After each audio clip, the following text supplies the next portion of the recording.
मेरा नाम केशव है। मैं जयपुर का रहने वाला हूँ। मेरे घर में मेरे मम्मी पापा, बड़ा भाई और एक बुआ रहती थी जो अब तक कुंवारी थी। बुआ का फिगर बहुत ही मस्त था। जब बुआ नहाने जाती थी तो मैं बाथरूम के छेद से चुपके से उन्हें नहाते हुए देखता रहता था। फिर कुछ देर बाद बुआ नहाकर बाहर आ गई। मैं वापस अपनी जगह आकर बैठ गया। वह अपने कमरे में जाकर कपड़े पहनने लगी। उन्होंने पिंक रंग की वो और पैंटी पहनी थी। उस पैंटी के सेट में वह बहुत ही मस्त लग रही थी। फिर मैं नहा धोकर स्कूल चला गया। जब शाम को घर वापस आया तो मम्मी और पापा घर पर नहीं थे। मेरे पूछने पर बुआ ने बताया कि किसी रिश्तेदार की मृत्यु हो गई है, वहाँ चले गए हैं, शायद उनको आने में कुछ दिन लग जाए। बुआ ने खाना परोसा और मुझे दे दिया। मैंने खाना खाया और अपने कमरे में जाकर पढ़ाई करने में लग गया। शाम होने से कुछ देर पहले बुआ ने मेरे पास आकर पूछा कि शाम के खाने में क्या खाएगा। मैंने कहा, बुआ ऐसा खाना बनाओ जो मस्त लगे। बुआ हंस दी और खाना बनाने चली गई। मैं बाहर खेलने चला गया। मैं शाम को 7 बजे वापस आया तो बुआ ने खाना बना लिया था। बुआ ने बोला, खाना खा ले। मैंने कहा, वह साथ में ही खाएंगे। बुआ ने कहा, मैं तो नहाने के बाद खाऊंगी। मैंने कहा, ठीक है,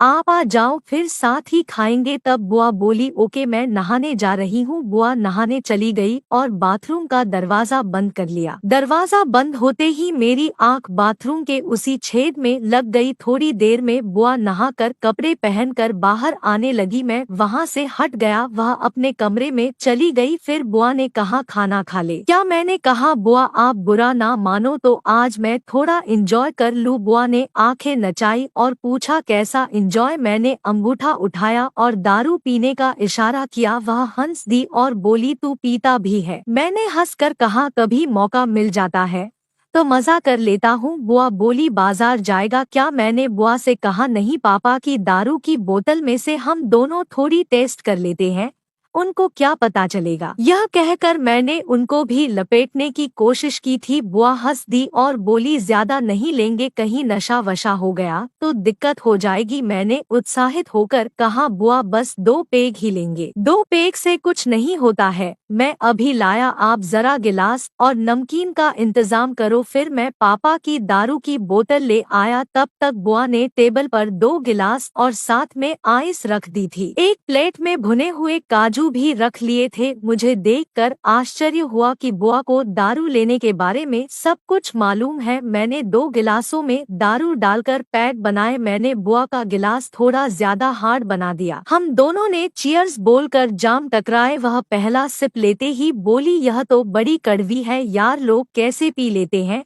मैंने कहा, वह इससे बड़ी मस्ती चढ़ती है, आपको मजा आ जाएगा। लो तो मैंने बुआ को जबरदस्ती शराब पिला दी। फिर हम दोनों थोड़ी देर इधर उधर की बातें करने लगे। मैं बुआ से बोला, बुआ शादी कब कर रही हो, अब तो आप पूरी जवान हो गई हो। बुआ मस्ती में बोली, तुझे कैसे मालूम है कि मैं जवान हो गई हूँ। मैं शर्माते हुए बोला, आपको देखकर ही लगता है। फिर बुआ ने गिलास से सिप लेते हुए कहा, हाँ करेंगे जल्दी ही। कुछ देर में 2 पैग खत्म हो गई। मैंने एक पैग और बनाया और हम दोनों दारू पीने के साथ साथ खाना खाने लगे। खाना खत्म करते करते बुआ को नशा होने लगा। उन्होंने अपनी टांगे टेबल पर पसार दी थी और मस्त बातें करने लगी थी। मैंने सारे बर्तन रसोई में रखकर बुआ को बोला, चलो मैं आपको आपके कमरे में ले चलता हूँ। बुआ नशे में बोली, क्यों। मैंने कहा, आपको सुला देता हूँ। बुआ ने बोला, नहीं, आज हम एक साथ ही सोएंगे, रात में मुझे कुछ हो गया तो मैं क्या करूँगी, तू साथ रहेगा तो मुझे संभाल लेगा। मैं कुछ नहीं बोला। मुझे बुआ की वह मिलने जैसी लगने लगी थी। बुआ कुछ देर बाद लड़खड़ाते हुए उठी और मेरा सहारा लेते हुए अपने कमरे में जाकर लेट गई। मैं भी लाइट बंद करके बुआ के पास जाकर सोने लगा। करीब 1 बजे मुझे सर्दी लगी तो मैं बुआ से चिपक कर सो गया। बुआ को नशा चढ़ा था, इसलिए उन्हें मेरे हाथ का मालूम ही नहीं चला। फिर मैंने लाइट ऑन करके देखा तो मेरा दिमाग खराब हो गया। अब बुआ की सांसें तेज चलने लगी। मुझे लगा कि बुआ जागी हुई, लेकिन वह भी मजे ले रही है। मैंने देखा कि बुआ ने अपनी आंखें खोल दी थी। मुझे एक पल के लिए तो थोड़ा डर लगा, लेकिन वह मेरे साथ देने लगी। वह सब करके बाद हम दोनों सो गए मस्त।